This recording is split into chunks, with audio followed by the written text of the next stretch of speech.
জয় কৃষ্ণ কালী মায়ের জয়, জয় সোনা মায়ের জয়, জয় মঙ্গলা মায়ের জয়। এই বীজ মন্ত্র ঘরে বসে করবেন, ঘরে বসেই ফল পাবেন বন্ধুরা। সকাল বন্ধুরা, আবার একটা রেসিপি নিয়ে চলে এসেছি। আজকে আমি চিংড়ি মাছ দিয়ে গাটি কচু রান্না করব। এখানে গাটি কচু দেখুন লম্বা লম্বা করে কেটে নিয়েছি, তার সাথে কাঁচা লঙ্কা নিয়ে নিয়েছি, আর নিয়েছি এখানে চিংড়ি মাছ। চিংড়ি মাছ বেছে ধুয়ে পরিষ্কার করে নুন হলুদ মাখিয়ে নিয়েছি। আর নিচে এখানে পেঁয়াজ আছে, একটা বড় দেখে পেঁয়াজ কুচিয়ে নিয়েছি, 4 কোয়া রসুন আছে। রসুনটা আমি থেতো করে নেব। আমি কিভাবে রান্না করছি বন্ধুরা আপনারা দেখতে থাকুন আর সঙ্গে থাকুন। গ্যাস ধরিয়ে কড়াই বসিয়ে দিয়েছি, কড়াই গরম হয়ে গেছে। এবার সর্ষের তেল দিয়ে দেবো।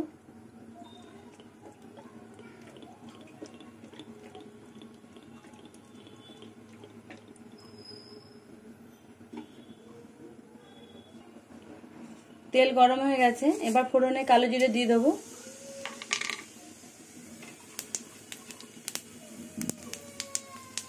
এবার কুচনো পেঁয়াজ দিয়ে দেবো।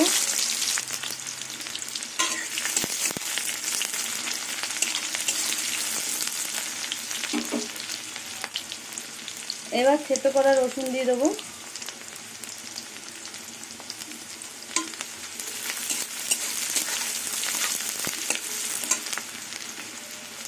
এবার নুন হলুদ মাখানো চিংড়ি মাছ দিয়ে দেবো। চিংড়ি মাছ পেঁয়াজ রসুন একসাথে ভেজে নেব।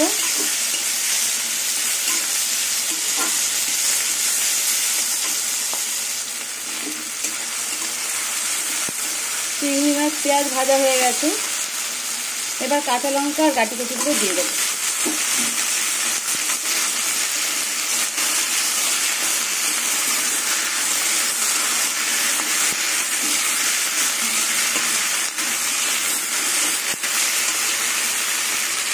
এবার পরিমাণ মতো নুন দিয়ে দেবো।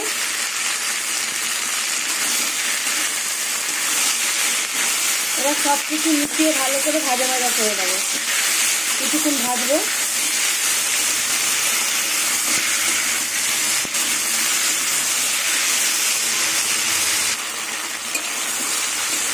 নমস্কার বন্ধুরা, সবাই কেমন আছেন? আশা করবো সবাই ভালো আছেন, আমিও ভালো আছি। যে যেখান থেকে আমার ভিডিওটা দেখছেন সবাইকে অসংখ্য ধন্যবাদ। সবাই ভালো থাকবেন, সুস্থ থাকবেন।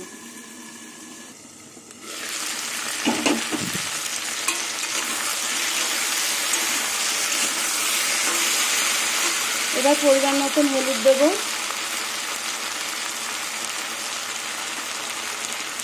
এক চামচ জিরের গুঁড়ো দিয়ে দেবো। লঙ্কার গুঁড়ো দেবো।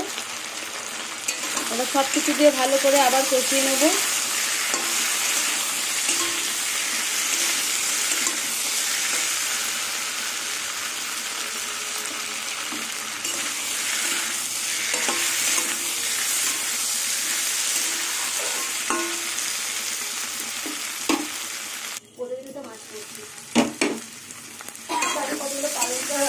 সব কিছু দিয়ে কষানো হয়ে গেছে, এবার জল দিয়ে দেবো।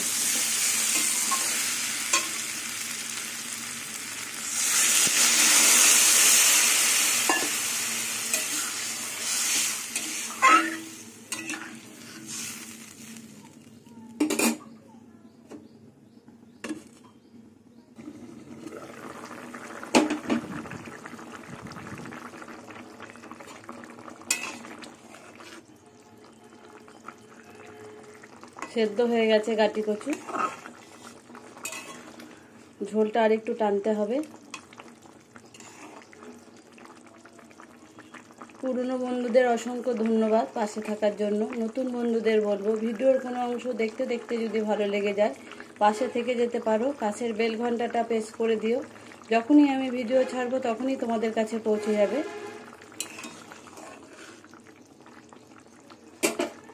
আবার ঢেকে দেবো। নামানোর আগে ধনেপাতা দেবো।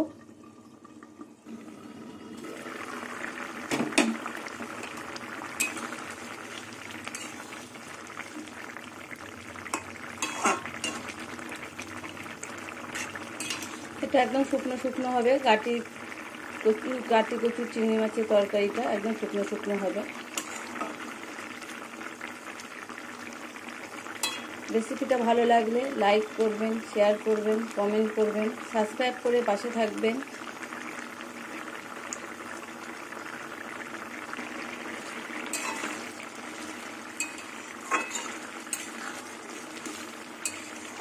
এবার ধনেপাতা দিয়ে দেবো।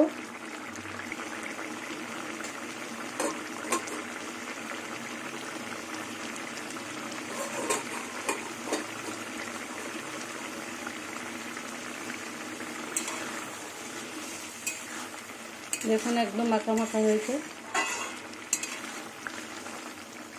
এবার আমি নামিয়ে নেব।